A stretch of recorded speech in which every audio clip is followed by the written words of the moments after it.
Со нецелосна реченица за наводно действие не може некој да биде обвинет за вака тешко кривишно дело, порача денеска во своите завршни зборови пред судот Сашо Дуковски, бранител на поранешниот директор на БЈБ Митко Чавков. Цитирајќи реченицата од обвинението со неиздавање наредби за распоредување на дополнителни полициски сили за обезбедување надвор и внатре во собранието, кажа дека со обвинение какво што приготвила обвинителката Вилма Русковска, неговиот клиент не би одговарал ни дисциплински, а камоли за вакво кривишно дело. Сметам дека ваквото обвинение не може да обстане, но дали тоа ќе биде, тоа е работа на судот. Сметам дека треба да се изврши една исцрпна анализа на сите предложени и изведени докази за да се дојде до една правилна пресуда. Затоа бев така обширен во завршниот збор.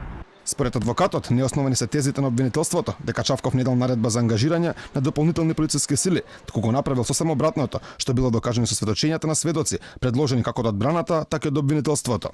Тој спомена дека Чавков дал наредба за праќање на дополнителни полициски сили во собранието, како и за евакуирање на претениците, иако праксата да не се користат шок бомби во затворен простор. Поранешниот прв човек на БЈБ дал наредба истите да бидат искористени, свесен за последиците кои може да ги има.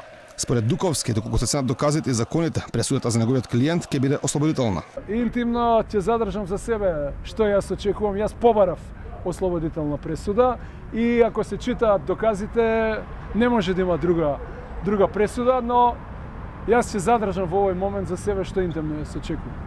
Дуковски беше единствен кој денеска изнесе одбраната за својот клиент. Процесот ќе продолжи во среда на 6 февруари, како адвокатот Еленко Миланов побара рочиштето да биде прекинато најрасно на 15 часот денеска поради семејни причини.